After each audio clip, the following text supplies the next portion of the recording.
I'll jump straight into the question. क्या जो recruitment patterns हैं इन ग्रुप्स के क्या असर पड़ेगा इनके ऊपर ये एफटीओ डेजिग्नेशन की बात? देखिए, ये बहुत ही इंपॉर्टेंट डेवलपमेंट हुई है, और अगर आप एफटीओ की लिस्ट देखें तो ये इसके अंदर वो ग्रुप शामिल है जैसे आईएसकेपी है, अलकायदा है, टीटीपी है। तो पहले तो ये जो भी यंग यहाँ पे फैशनेबली जो यंग क्राउड यहाँ पे ज्वाइन करता था ब्रीफली और फिर निकल जाता था, क्योंकि इम्पोर्टेंट है ये जानना कि लाइफ टाइम के लिए तो ये नहीं बनते मिलिटेंट। ये बच्चे होते हैं, इंप्रेशनेबल होते हैं, गुस्से में होते हैं, ब्रीफली ज्वाइन करते हैं, फिर मूव ऑन कर जाते हैं, किसी और तरफ चले जाते हैं। लेकिन अब इनको रीथिंक करना पड़ेगा अपना डिसीजन, क्योंकि अब ये जस्ट कोई एनी ग्रुप नहीं है, ये एक एफटीओ डेजिग्नेटेड ग्रुप है। तो अगर ये यंग जो पढ़ा लिखा क्राउड जो इस तरफ कभी ना कभी माइल हुआ था, ये फिर स्कॉलरशिप लेके बाहर, जैसे आपने कहा, काफी सारा क्राउड बाहर भी बैठा है और वो ग्लोरीफाई करता है, सिंपैथाइज करता है, वो सपोर्ट देता है सोशल मीडिया के थ्रू। तो अब अगर ये बार अप्लाई करना चाहेंगे तो एफटीओ के लिस्ट में आके तो वो बड़ा मसला हो जाएगा। तो इनकी जो स्ट्रेटेजिक कैलकुलस होगी वो काफी ज्यादा डिस्टर्ब हो जाएगी, क्योंकि अब इसके सीरियस कॉन्सिक्वेंसेज होंगे इंटरनली भी और एक्सटर्नली भी। अब ये नहीं होगा कि खाली पाकिस्तान की जो रियासत है वो इनके पीछे है, ये अगर कहीं बाहर जाएंगे तो भी चूंकि एफटीओ डेजिग्नेटेड है तो वो सारे डेटाबेसेस पे उसी तरीके से शो हो जाएंगे। ट्रैवल करना मुश्किल हो जाएगा, वीजे लेने मुश्किल हो जाएंगे, एडमिशन लेना मुश्किल हो जाएगा, और अगर कहीं बाहर मौजूद हैं तो फिर इनके ऊपर केसेस बनना शुरू हो जाएंगे। तो ये रिक्रूटमेंट को काफी potentially speaking on the face of it लगता है ये जो है रिक्रूटमेंट को काफी डेंट करेगा, स्पेशली जो एजुकेटेड अर्बन इसके अंदर एलिमेंट हमें नजर आना शुरू हो गया था, उसमें विजिबल कमी नजर आएगी। ये तो ऑब्वियसली आई कैन अंडरस्टैंड कि उसके इम्प्लीकेशंस क्या होंगे, लेकिन बासित ये सवाल लाइक मेरे जहन में भी है, काफ़ी लोग जो है वो ये पूछ रहे हैं कि ऑब्वियसली डेजिग्नेशन करना does not resolve the problem. जो प्रॉब्लम आई एग्री विद तो प्रॉब्लम रिजॉल्वमेंट के लिए बलूचिस्तान के अंदर, and I want you to be very brief and precise on this, Majeed जो है अब क्या करना पड़ेगा?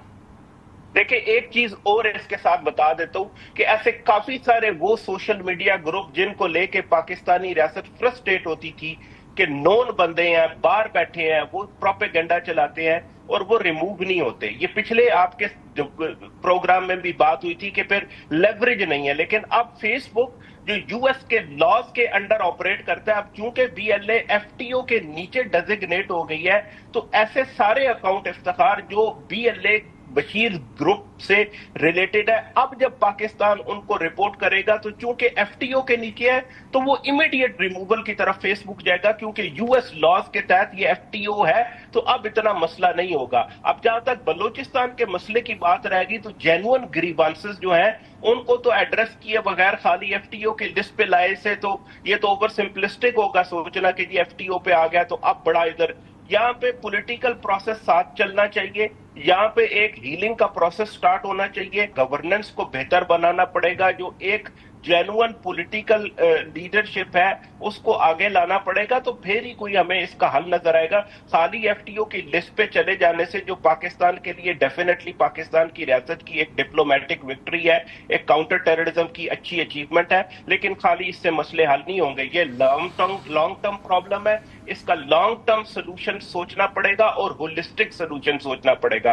खाली एक सिक्योरिटी लेंस के साथ देखने से ये कॉम्प्लिकेटेड मल्टी फैसेटेड मसला ऐसे ही हल नहीं हो जाएगा। One last question to you, do you think कि जो वायलेंस का और कॉन्फ्लिक्ट का ग्राफ है वो डिप होगा कि नहीं होगा?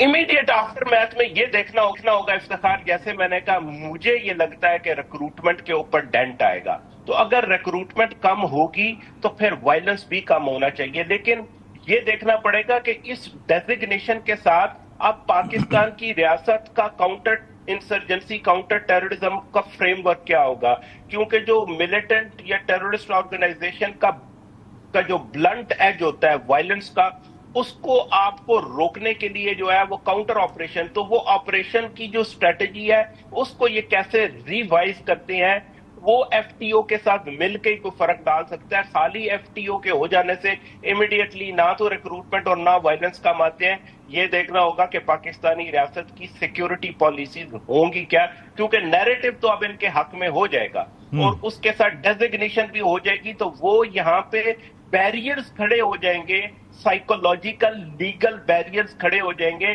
جو ڈسکریج کریں گے، جو ایک ری تھنکنگ جو ہے ان کی اسٹریٹجک کیلکولس، اس کے اندر ایک ری تھنکنگ لائیں گے ینگ کراؤڈ میں کہ اب اس کو جوائن کرنے کے کانسیکوینسز ہوں گے. تو ادھر تک تو یس، لیکن اس کے بعد کیا ہوتا ہے، جاتے ہیں یا نہیں جاتے، یہ پاکستانی ریاست کی ریوائز سیکیورٹی پالیسیز کے اوپر بہت زیادہ ڈیپینڈ. تو یہ جو فیصلہ ہے، یہ جو آج کی یا کل کی اناؤنسمنٹ ہے، یہ انیبلر ہے، یہ گیم چینجر نہیں ہے. گیم چینجر پاکستان کی ریاست کی پولیٹیکل اور سیکیورٹی پالیسیز ہی ہوں گی.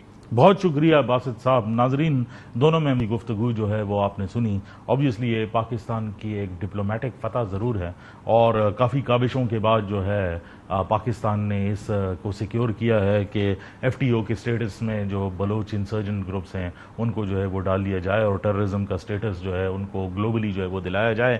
لیکن آبویسلی جس طرح باسط نے بھی کہا، اور پالیسی میکرز بھی اسی ٹائم پر اسی کے لیے سوچ رہے ہوں گے کہ صرف ڈیزگنیشن سے پرابلم جو ہے وہ ریزالو نہیں ہوگی بلوچستان کی. آبویسلی اس میں اسٹیٹس اور پراکسی وارز کا جو عنصر ہے اس کو تو کافی حد درجے تک جو ہے وہ کنٹرول کر دیا جائے گا، لیکن جو بلوچستان کی گریوینسز ہے، اس کی پاورٹی انڈیکس ہے، اور سارے مسائل ہیں جو پولیٹیکل ریالٹی سے ریلیٹڈ ہے، اس کی لیے ایک علیحدہ پالیسی چاہیے ہوگی.